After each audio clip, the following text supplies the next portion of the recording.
जय श्री कृष्ण साथियों। आज के इस महत्वपूर्ण वीडियो में हमने यह बात किया है कि आपके भीतर जो यह शक्ति है उसे आप कैसे मजबूत बना सकते हैं। साथियों, आप में से बहुत लोग इस समस्या का सामना करते होंगे कि मैं यह फला कार्य करना तो चाहता हूँ पर कर नहीं पाता हूँ। मैं चाहता तो हूँ कि गलती ना करूँ परंतु गलती हो ही जाती है।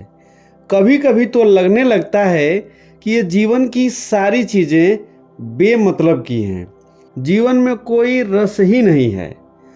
95% तक लोगों में यह समस्या होती है। तो फिर ऐसी समस्याओं के कारण तो होंगे ही होंगे। आज के इस वीडियो में हम उन्हीं कारणों पर चर्चा करेंगे जिनका प्रयोग करके हम अपनी लाइफ को एक नए मुकाम पर खड़ा कर सकते हैं। साथियों, आपकी सबसे बड़ी खुराक आपके विचार हैं। आप जैसी खुराक लेंगे वैसे ही बनते जाएंगे।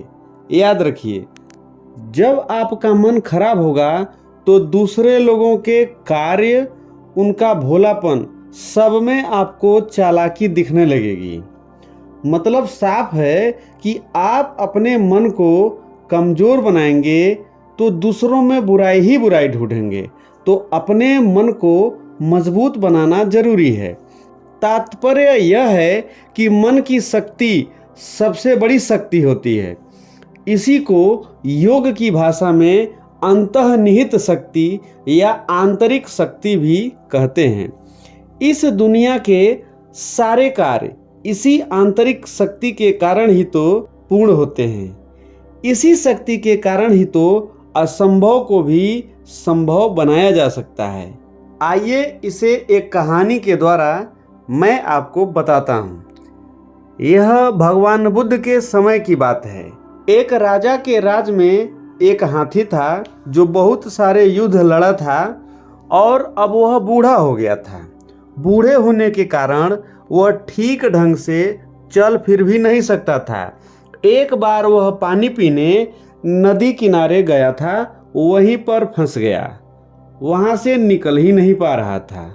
लोग ठेल ठेल कर निकालना चाहे लेकिन हाथी को नहीं निकाल पाए और अत्यंत बूढ़ा होने के कारण रस्सी से बांधकर भी खींचना मुश्किल था, क्योंकि इससे उसका शरीर जख्मी होने का डर था। अब यह बात राजा तक पहुंची। राजा को हाथी के प्रति बहुत ही चिंता हुई। वह कई सारे सैनिकों को भेजे कि जाओ और हाथी को बाहर निकालो। सैनिक भी बहुत कोशिश किए परंतु हाथी को निकाल नहीं पाए। राजा मंत्री को भेजे कि जाओ किसी तरह हाथी की रक्षा करो। मंत्री शांत चित्त से सोचा कि आखिर क्या किया जा सकता है, सारे दांव तो फेल हो गए हैं। फिर मंत्री के मन में एक विचार आया। वह सैनिकों से युद्ध में बजाया जाने वाला नगाड़ा और अन्य वाद्य यंत्रों को मंगवाया।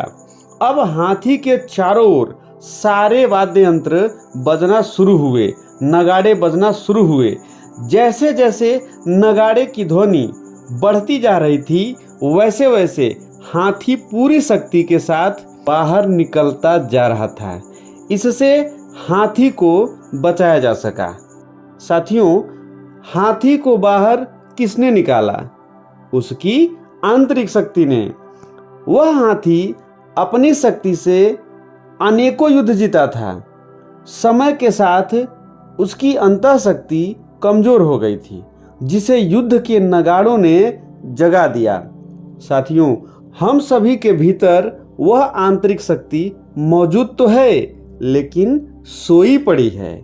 स्थिरता व धैर्य आपके भीतर नहीं है तो समझिए आपका मन कमजोर है, जिससे आपके भीतर चंचलता व हीनता की भावना बढ़ने लगती है। आपकी सहन शक्ति कमजोर पड़ जाती है क्योंकि आपकी यह आंतरिक शक्ति सोई पड़ी है।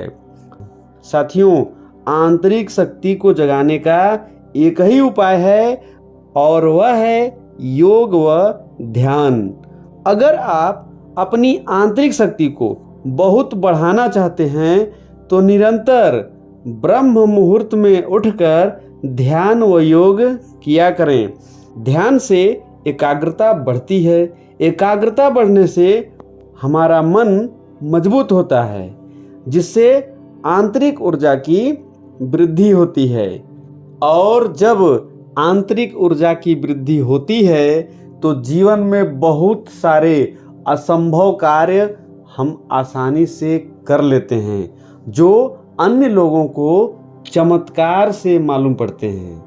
आज के वीडियो में बस इतना ही। अगली वीडियो के साथ पुनः मुलाकात होगी। तब तक के लिए आप सभी को धन्यवाद सहित नमस्कार।